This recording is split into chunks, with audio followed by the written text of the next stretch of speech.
What's up, Central Illinois? Derek Hayden here. Garrett and I love sharing all the awesome stories about our Central Illinois business leaders. We want to make sure our Central Illinois businesses are protected so we can continue to share all these great stories. That's why you should consider another great Central Illinois company, Pekin Insurance, for your business insurance needs. That's right, you can get all the commercial insurance coverages that your company needs from an excellent insurance company headquartered right here in Pekin, Illinois. Pekin Insurance offers comprehensive business coverage that lets you focus on what's important to you: employees, profits, and peace of mind. Ask your local Pekin Insurance agent about their commercial insurance products or learn more at pekininsurance.com. You can also contact your favorite podcast hosts, Garrett or myself, Derek, and we'll go beyond the expected for you. Welcome to the Central Illinois Business Leaders Podcast, where business owners, thought leaders, and community champions from across Central Illinois come to share their story. The Central Illinois Business Leaders Podcast. Anything less would be uncivilized. What's up, Central Illinois? I'm Derek Hayden. I'm here with Garrett Ulmer. We are your hosts for the Central Illinois Business Leaders Podcast, powered by Zambu. Zambu is a delicious grapefruit or a wild berry vodka-based spirit infused with a Brazilian buzz button. It's smooth, tasty, and leaves you with a signature tingle. Learn more at zambuliquors.com. Zambu, taste the tingle. All right, Central Illinois. We've got a 2007 Consensus All-American, a 2007 First Team All-Big Ten, Ronnie Lott Award finalist, Butkus Award finalist, Lombardi Award finalist, Nagurski Award finalist, National Football Foundation Scholar Athlete, and he played in the Rose Bowl. These, of course, are all the accolades that I could have had if Ron Zook would have recruited me to play football at U of I. But that didn't happen. But we actually have the guy who did earn all these accolades. And I'll add to the resume, he was an NFL linebacker. He's an expert analyst for the Big Ten Network, a licensed real estate agent, a real estate investor, a YouTuber, and a community leader. Ladies and gents of Central Illinois, please welcome number 47, Jay Leman. How are you doing, Jay? Wow, my hype man, Derek over here. Derek and Garrett just know how to make a guy feel good. I'm doing well, guys. I'm glad to be on the podcast with you. Great. Awesome. Well, we appreciate you jumping on. Yeah, we're pretty pumped to have you. Of course, we're used to watching you on the football field, but we've also been watching you in the real estate arena on all your YouTube videos. Sure. So we're excited to learn kind of the path you've gone down, how you've used your athletic career to your advantage. Before we do that, though, Jay, I'm going to kick it to Garrett, and he is going to take you through our speed round where we ask you 6 questions and you try to answer those in 60 seconds to get to know you better. Great. Let's do it. All right. Like Derek said, everybody can get a better idea of who Jay Leman is through these 6 incredibly hard questions. The first concert that you ever attended? Tim McGraw, Faith Hill. I don't think we've had that one yet. Favorite movie? Rocky 4. Yes. Why 4? Dude, is there anything better than him beating Drago and training in the snow? Like In the Burning Heart, Hearts on Fire. I mean, There's No Easy Way Out. One of the best soundtracks ever. Yeah. That's true. If that That's doesn't awesome. get you pumped up, I don't know what will, right? Right. You don't have a pulse. Oh. Favorite ice cream flavor? Butter pecan. iPhone or Android? iPhone. Favorite social media platform? I'm old school, so I would say Facebook. Yeah, you There we go. kill it on Facebook. We follow you and creep you, Oh, I yeah. guess you could say. So, and last but not least, why Central Illinois? It's God's country. That's the short answer. But I think, think about what you need for life. We got some of the best soil, some of the best water, and some of the best people in the country. What else do I need? Yeah, great. Yeah, for sure. That's a good answer. Awesome, Jay. Well, obviously, most people in Central Illinois know you from your linebacking days at U of I Sure. and your trip to the Rose Bowl and all that stuff. Tell us a little bit about, I know you've got a unique story from high school and making it to U of I, and then tell us after U of I, kind of the road you went down and how you ended up in real estate. Yeah, I mean, it's a great question. I grew up in Champaign-Urbana. I went to Champaign Central High. I was 4 out of 5. My dad was a pastor, runs the Vineyard Church in Urbana, him and my mom. And it was real clear that I wasn't going to get any money to go to college. So we had to, and my dad would grow up on a farm in Eureka, Illinois, which is kind of out there in between Bloomington, Peoria. And he was afraid that his kids were not going to be able to learn how to work hard. And so he's like, dude, we got to get you guys paper routes. You guys got to be dog walkers. We're going to start this business called Leman Lawn Service. And we got up to 70 lawns in Champaign, mowing people's lawns. And we had a little cart that would hook up to our bike so we could go and mow lawns. And it was really like, hey, we got to save money for college. And, sports were always a big thing, but we weren't gifted athletes. I always tell people, at the practice field at Champaign Central, I've never been there, it's like slanted downhill, and we would run our 40s on that to make it look better or faster. You run downhill, right? And so, but that didn't help me. As a freshman, I ran a 5.8, 5.40 in high school. So I was not fast, right? And I was a late bloomer and just kind of like a young colt that was really uncoordinated, right? And, but got better every year. Just really believe in anything you do, you can always outwork, out hustle, outthink your competition. Those things take no talent. And, was able to, after the 8th game of my senior season, there's only 9 games in a high school season. I actually played Urbana at the stadium, Memorial Stadium. It was like a Champaign-Urbana kind of face-off, and set my career record for tackles with 29 in a game. Oh, wow. Wow. And then got offered 2 days later from Illinois. I think because somebody else had backed out of a scholarship, and then there was something available for me. So I was like one of the last guys taken. I had no other offers to play linebacker anywhere. I had one offer to play at Illinois State as a tight end, but went to Illinois, redshirted my first year. And, it was difficult because I, wasn't that big. I was like 200 pounds, 6 foot. Luckily I grew to like 2 more inches in college. I was 6'2", and I got to 245. And my redshirt freshman year, a guy had to miss practice for a reason. I ended up taking a spot in practice and started that game, and ended up starting 41 straight games.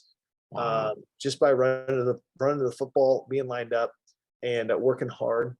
And with all my success I had personally, we just didn't have a lot of success as a team. I only won 8 games my first 4 years. But the last year I won 9 games, beat number 1 Ohio State, went to the Rose Bowl, and then had a chance to go to the NFL, and had a couple cups of coffee in the NFL, played for, 5 different teams, 2 of them twice. Minnesota Vikings, you guys ready for this? Minnesota Vikings, Carolina Panthers, Philadelphia Eagles, San Diego Chargers, back to Minnesota, then back to San Diego, and then back to, and then finished up at the Oakland Raiders, now the Las Vegas Raiders. But it was the Oakland Raiders then. And my last year, I had, 3 concussions for the Raiders, and getting cut over and over again in my health, and I had a baby on the way. I thought, man, it's probably time to hang it up. So for 17 years of pad football, I decided, hey, it's done. I was living in the Chicago area, lived there for about 5 years, was doing a business in sales, and then came down here to Champaign County in 2018 and lived here for the last 4 or 5 years.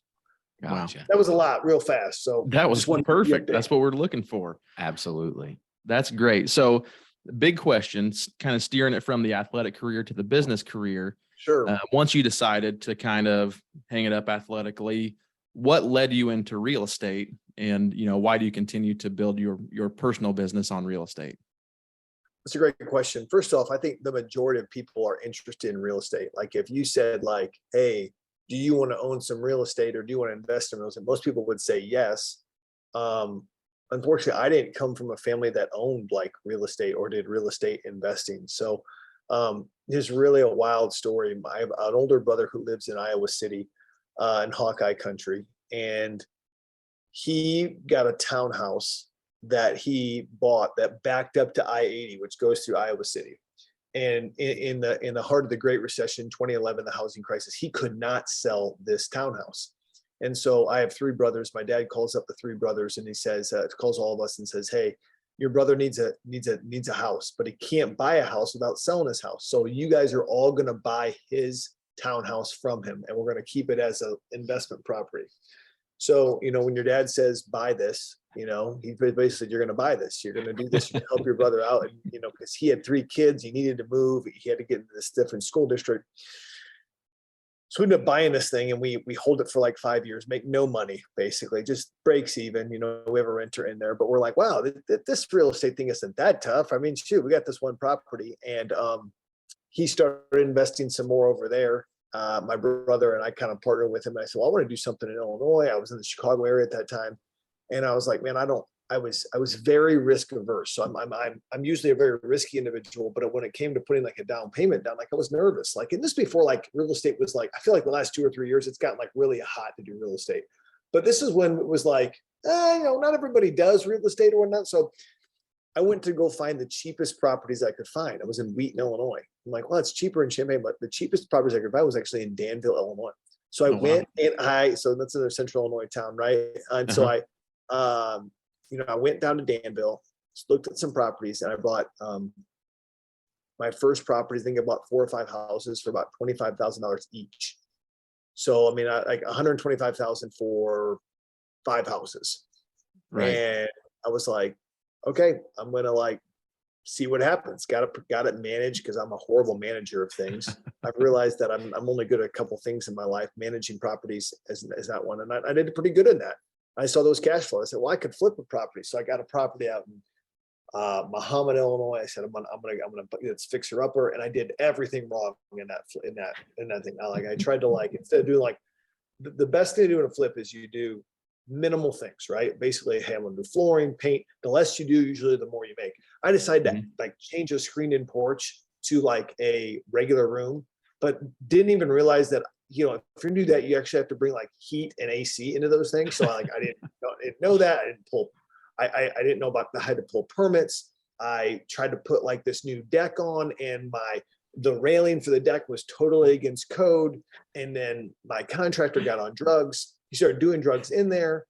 I paid him to do the job, and he didn't pay any of the subcontractors. So then the subcontractors came back and sued me. It was a disaster. Like I lost $40,000 in that.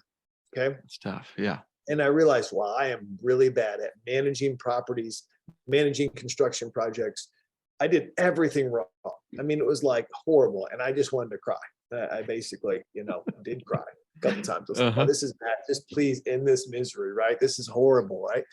And long story short, I was able to offload that property at a very steep discount and was able to live to fight another day, and started buying more properties and got better at stuff. I started learning the BRRRR method, where I buy a property, I would rehab it, I would then rent it out, and then I would refinance it. And the beauty of that, and a lot of people don't talk about, is that you don't have to have it seller ready. You just have to have it rent ready. You go to sell a property, everything when you flip a property has to be perfect, right?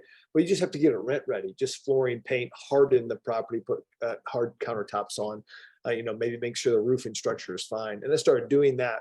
And then I wanted to get into bigger properties. So I started saying, hey, I'm going to start trying to do apartments. And I was able to actually use some creative strategies where I brought, the bank brought 80% of a payment for my first apartment in Champaign. It was $450,000. I wanted to pay $450,000 for it. It was 11 units. It was by Westside Park right there in Champaign. And then the guy wanted $475, and we were kind of at the sticking point. And then I was like, well, how about this? We kind of came to agreement. The bank's going to bring 80% of that $475. I'll pay you $475. I'll bring 10%. And then you carry back the additional 10%. Okay. Where you're not going to get the other 10%. We'll pay 0% interest on that 10%. I'll get you your money in 36 months over that another 10%. And so I use the cash flow of the property to kind of do a split. Like I seller finance some of the down payment, brought a bank loan for that. That got me into it. And then I just started building it from there, and now in Illinois, we've got about 90 properties. I probably flipped or BRRRR'd or sold 40 to 50 properties. And, in Iowa, I own a portion of, we have about 280 units in Iowa. So it's kind of grown quite a bit. And that's kind of, again, I've given you all the Reader's Digest version of my journeys, and then some nuggets here and there. Yeah. So my question is, so it sounds like when you dove in, you kind of went all in, right? You just dove off the diving board head first, went in. Sounds like you learned some tough lessons right out the gate. So when you started to learn these lessons, did you have a mentor? Because you talked about turning it over to be managed by somebody else. Did somebody else guide you through this, or was it just getting punched in the face right and left that kind of made you seek out to learn the hard way? Well, I was really bad at it. So number one, I was just bad. And when you're losing money and you're bad, you're like, okay, what am I doing wrong here? Right. It's like you were sitting on the bench in football. It's like, is it me? Am I like, is the guy just better than me, or am I not a good athlete? Or what is it? And I was like, I know I'm not this dumb. I'm like, I've seen some of these guys that are like big real estate investors. Dude, they're not that smart. I'm like, this guy is not that, these people are not that smart. In my mind, which made me an inflated opinion of myself, I was smarter than these people. But the fruit of my actions was not, really showing that. And so one, I really had to go back and just, I was always reading books, and I was always taking in that information, podcasts and stuff. But really, and I tell people this all the time, and this is the secret sauce, and it's usually overlooked by people when I tell them. And it's so simple that, people don't believe it. But my faith is a big part of my life. And so there's a chapter in the Bible, Matthew 6. It's basically the Sermon on the Mount. And in that chapter, Jesus says three things. He says, when you pray, when you give, and when you fast, do it in secret and you'll be rewarded. And I was like, oh, this is interesting. It didn't say if, he says when. So I had always prayed. I felt like I had given pretty habitually in my life, but I had never fasted habitually. I had done some intermittent fasting for health, but anyway, long story short, over the last couple of years, I've started fasting habitually and praying for my real estate business, both my tenants and also to get properties.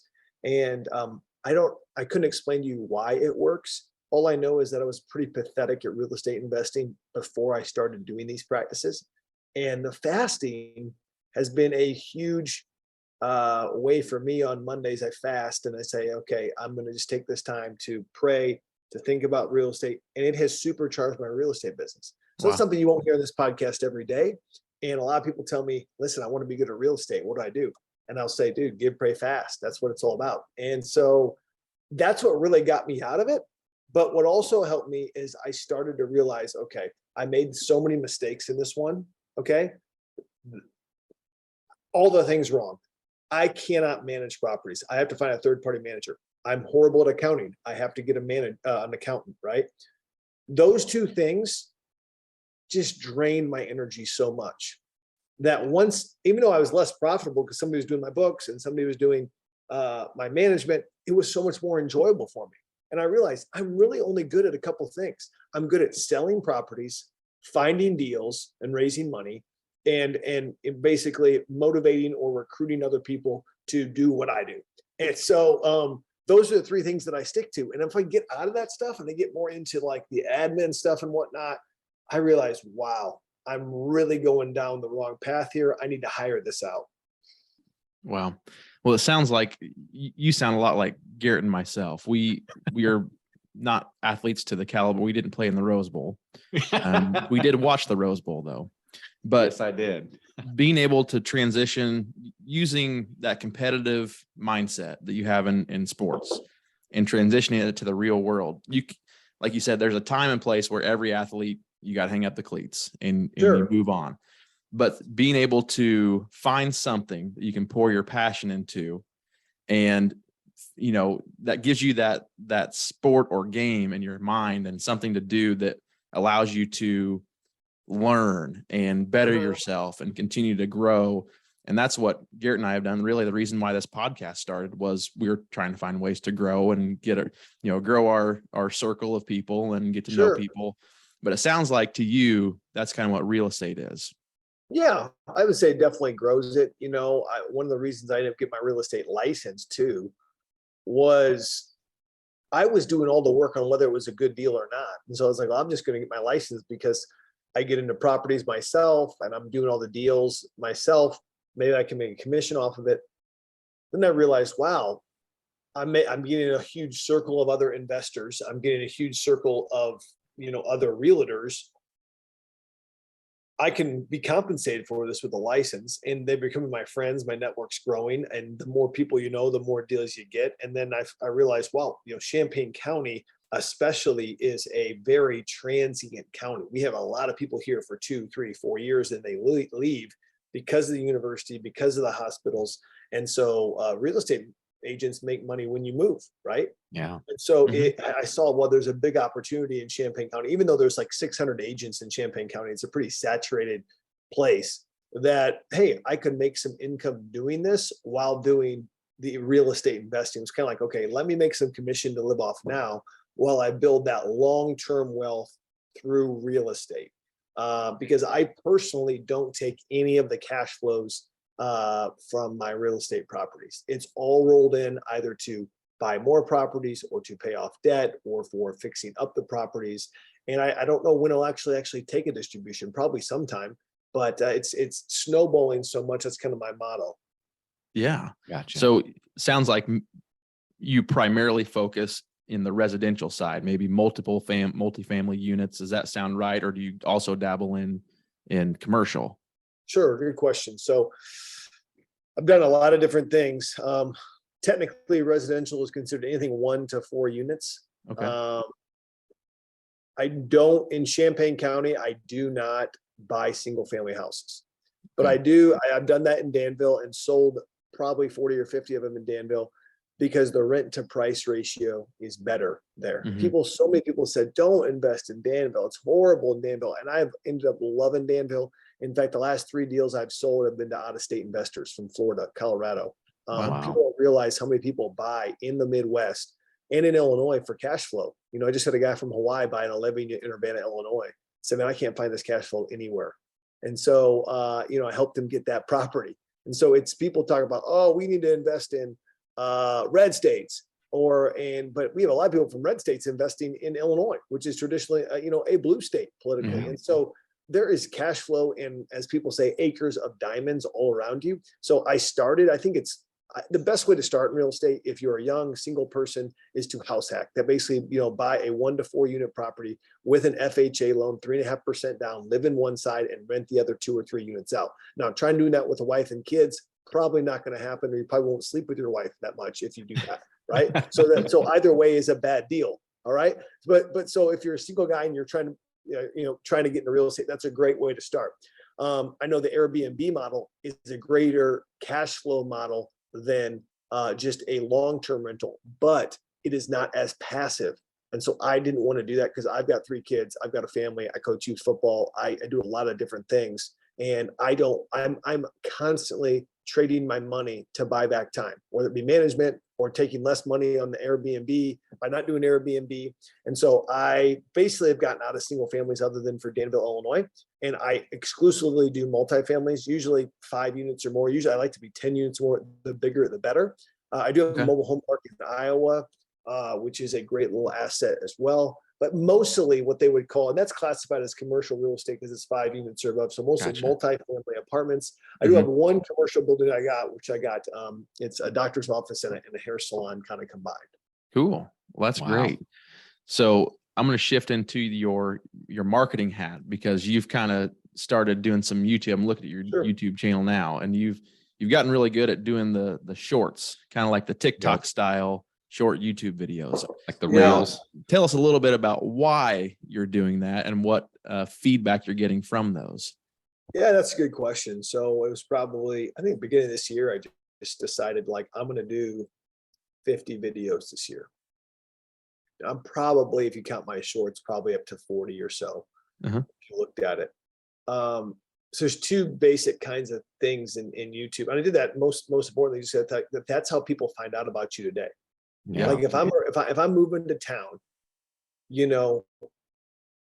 and I have a thing of the top 5 reasons to move to Champaign County. That video, people can hate on it, people can say whatever comments, but it gets traction. It gets people like this guy's actually talking about the top 5 reasons to move to Champaign County. And when people Google that, because Google's connected to YouTube, or where should I move in Champaign? That comes up. Right. Yeah. And so, this guy's doing it. Whether the YouTube video sucks or not, at least he's doing a YouTube video. Right. How many realtors aren't doing a YouTube video? Yeah. So I thought, okay, it's a good lead generation source. I think it's a good way for me to get out of my comfort zone. And really, it forces me, like you guys know, when you're creating a podcast, there's a lot of work that goes on behind the scenes. Number 1. Number 2, you learn a lot more doing it yourself, maybe than even your listeners learn. Because you get to hear somebody, You get to do all the back end stuff. And as you know, it's a grind trying to launch something new and organic, right? I mean, everybody knows about Bigger Pockets podcast in real estate, but it's like, dude, that's been going on for 15 years and it's got traction and all this stuff. It's tough to start, get momentum from the standstill, right? And so I've just been committed to that. One thing I found is that the long form videos are great. They may not get as much engagement as a short, but they are a great kind of online resume for people to see that you're an expert at something, right? And they can sit there. The shorts are a great way to get people's attentions, are highly addictive to watch and can add value. And basically, for me, it keeps me on the top of the mind of like, okay, this guy's still at it. He's still doing real estate. As Gary Vee says, like, dude, sometimes it's not about just creating slick documents. Sometimes those document on my Instagram stories, where I'm at, where I'm going to, what this house looks like. And the amount of DMs that I get, from people like, dude, I want to invest in real estate. And like of the last 5 deals that I've gotten, 5 deals that I've sold rather, that to somebody, they've all been off market deals. And the people have hit me up on social media saying, dude, I see you're doing this. I want to buy something. And so that's what happens, right? And what's shocking to me is that 95% of realtors don't own real estate for investments. Yeah. Now, I'm like, think about this. Like, would we ever go to a doctor who is a doctor, but he, maybe he's an orthopedic doctor, but you're like, oh, I'm going to have you work on my brain. Like, no, you're an orthopedic doctor. So it's shocking to me that these people help people buy and sell real estate. They see the wealth created in real estate, but they don't own any real estate. And so there's a huge void of like a realtor who is actually very investor friendly. A lot of realtors hate on investors, like, oh, they just lowball everything. They don't, they'll worry you out. I love investors. A good investor will buy something 4, 5, 6, 7 times a year. Or, if you're like my dad, you stay in your same house for 45 years. That's like the worst real estate client, right? Because we want people to move. Yeah. So, it's kind of the niche I've kind of found myself in. Gotcha. Well, my thought with the shorts and the reels like that is like what you said, you've got longer videos, but if they watch enough of your shorts or your reels, they're probably if they're interested, going to click on something to watch the longer video. So genius, man. It's a definitely good lead gen, and kind of rambled on your question about YouTube there, but that's great. It adds value in a very short, specific way. And it costs money to do all that stuff though. Like I'm a horrible editor. And so I don't think people realize that a 30-second video, can take 50 minutes worth of editing, and you're paying somebody, $30 an hour to do it. Well, shoot, that's marketing, right? And so my biggest thing is, I don't think when you're marketing, you know exactly 100% sure that this works. I think it's more an inexact science of let's test it out. What is the market like, and go from there. No, right. Well, how many real estate agents did you say were in your area? I think there's 600 licensed real estate agents in Champaign County. It's kind of like insurance. It's saturated. So who stands out, right? Right. I mean, it's like, and the dirty secret is this, and I certainly don't want to speak. I'll just talk for realtors, right? Is that almost every realtor can do the exact same thing. Yep. Like, oh, we're going to post you all over on the MLS. We're going to syndicate you with Zillow. We're going to, we're going to do this. We're going to do that. And, we're going to put you on Trulia and realtor.com. Listen, everybody can do that. So what makes you different? Yep. For me, my niche is like, I want to be the guy that, if you want an investment property, I'm the guy you need to talk to. I do residential sales stuff for sure. And I will continue to do that because that's, a lot of business in this area, because there's not a ton of commercial in downstate Illinois in comparison to maybe a bigger metropolitan market. But like you said, with insurance, I don't know if you do insurance, Garrett, or not, but it's like, I know there's some things as captive agents, but it's like, dude, insurance is insurance. Like, I'm probably going to go based on my relationship with the person rather than anything. So relationships with people, networking, and standing out. Yep. Yeah, for sure. Absolutely. So for investors, especially because we're kind of focusing on the investor side of real estate, the market, obviously some large changes coming or here. interest rates going up, property values have been up. I don't know if you see that they're coming down, but how does that affect someone's ability or, I guess, aggressiveness when it comes to investing in real estate? Hey, that's a great question.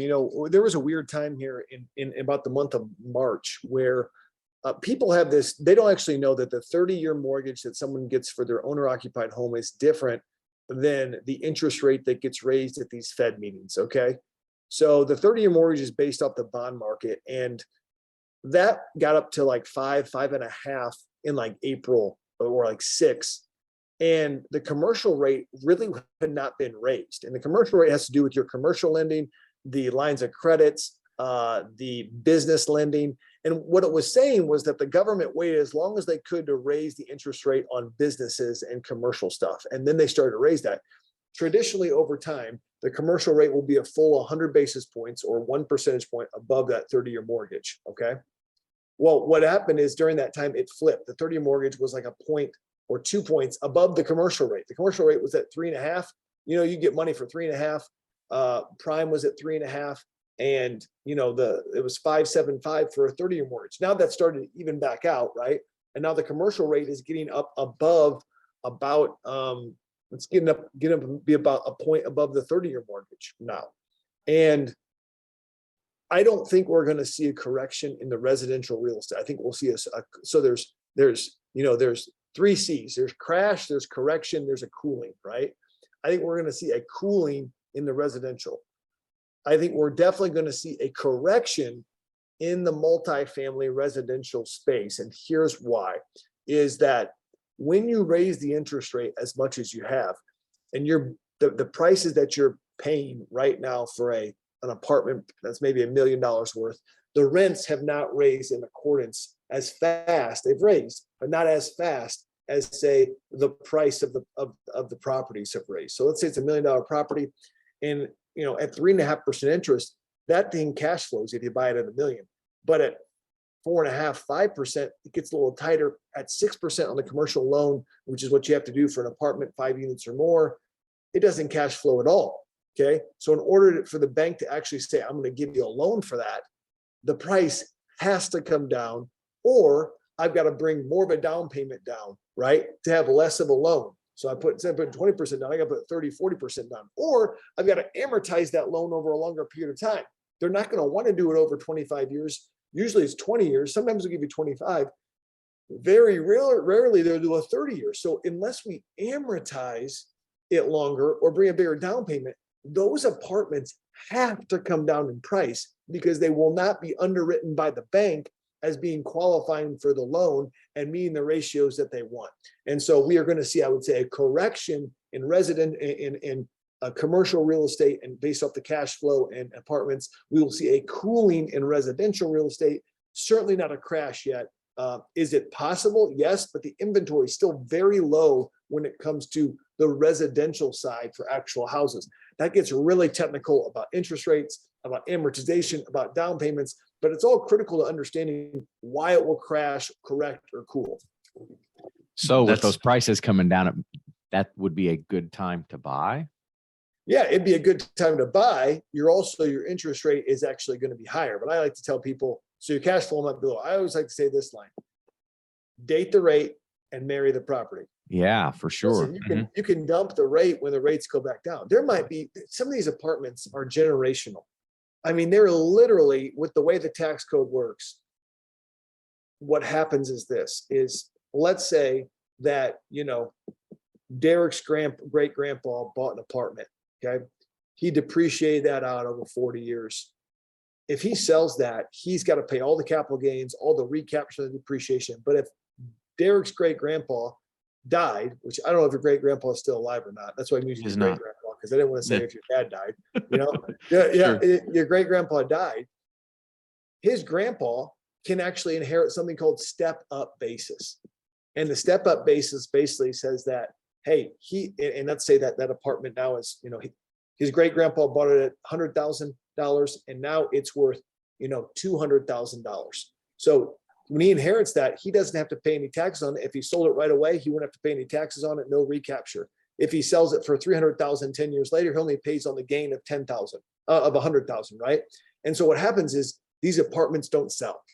They just keep on getting passed on and on and on, and step up basis to the kid, step up basis to the kid. So when you have a chance to get an apartment, I don't care what the interest rate is. If you like the property, go get it. Date the rate, because you can always dump the rate later when it goes back down, and marry the property. And so that's my advice to people, is that, yes, be very greedy, as Warren Buffett says, when people are fearful, and be fearful when people are greedy. People are really fearful. Banks are fearful right now.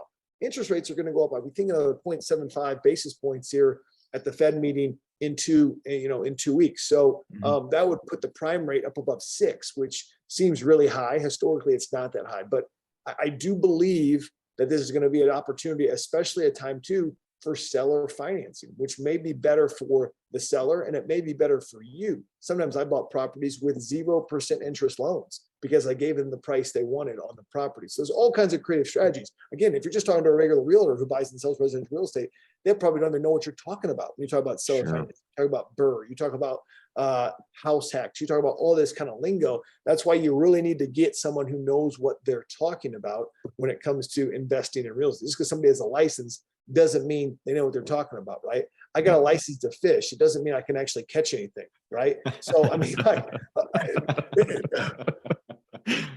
was good. Man. Well, I appreciate that entire explanation, because honestly, that is one. We'll send you this video so you can use this for your YouTube channel, because that was one of the best explanations that I've been able to find. Yeah, that was great. Yeah, I just think there's so many technical aspects, and then that kind of gets lost in the shorts, right? Because we're going for like sound bites, right? Yeah. But and so the long form video is good. Just the long form videos take a ton of work. I mean, the setup, the lighting, the editing, and it's obviously it's just a lot easier just to say it out loud to you guys. But the mechanisms of banking are so very interesting to me, because it's so misunderstood by most of the world and most people that don't understand how the banks make money. They don't understand what the Federal Reserve's role plays. A favorite book I tell everybody to read is The Creature from Jekyll Island by G. Edward Griffin. It's, people ask me, what is your favorite book? And I say, man, if you want to have your socks knocked off, you got to read The Creature from Jekyll Island, written in 1994 about the history of the Federal Reserve. And he makes some predictions that have come true, in 2008 and everything else. But it talks about what the government has done to basically stimulate and also create this boom bust cycle that we're in through the Federal Reserve. And so it's just an enlightening read. Awesome. Well, Jay, we're actually getting close to our time limit. Before we hop off, I have 2 questions for you. One, where can our listeners and followers find you if what you've been talking about has connected with them and they're interested in potentially investing through you? Yeah, so I really try to grow my YouTube as much as I can. So just search J Leman Real Estate on YouTube. That's just the letter J and then Leman. If you could subscribe, ring the bell for notifications. That always helps. I'm up to, it's a grind. I'm up to 200 subscribers, and that's the hardest 200 you'll ever get. And for all the content and time you put into it, but I really don't despise the small beginnings. Dude, if you're going after it and going, that's a great place.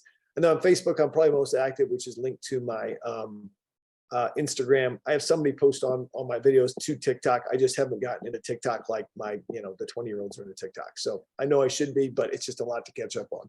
It is a lot. So I just subscribed to your LinkedIn, or I'm sorry, your YouTube. So you got one more subscriber there. And awesome. Second question, we see you and your brother, like you mentioned, your brother's up in Hawkeye country, and you just invested in a complex there. Sure. Question is your brother going to allow you to paint the building orange and blue? Oh man, that's a great question. I wish, man, I wanted some orange brick, blue brick, but unfortunately, no. But we do like Iowa City as a great market. And here's why we like it, right? Anytime you can have a higher education, like a university with 40,000 or more students, has a heavy international flair. Illinois has that more than Iowa. It's a huge stabilizer, and then a huge hospital system. Listen, education and healthcare are not going anywhere. In Champaign, we got an abnormal amount of beds hospitals with OSF, Carl, everything. And so for me, it's all about healthcare and higher education when you're in the Midwest. I do believe there's some great cash flow plays to be found in the old industrial towns. Danville, Decatur, Springfield, even Peoria have great cash flow plays, but the industry is largely shrinking, with Caterpillar and Firestone and GM and some of these great companies that maybe are not as prevalent there, maybe still there, but there's some cash flow that plays there as well. Again, I got way too long on that answer, but I'm passionate about the different demographics of why you invest in certain towns in Champaign and why you, in Central Illinois and why you don't. Yeah, gotcha. Awesome. Jay, you've been a great guest for all you listeners. Make sure you're subscribing to the CIBL podcast on your favorite podcast platform. While you're there, please leave us a quick review. You can also follow us on social media, mainly on LinkedIn and Facebook, and connect with Garrett and I personally there as well.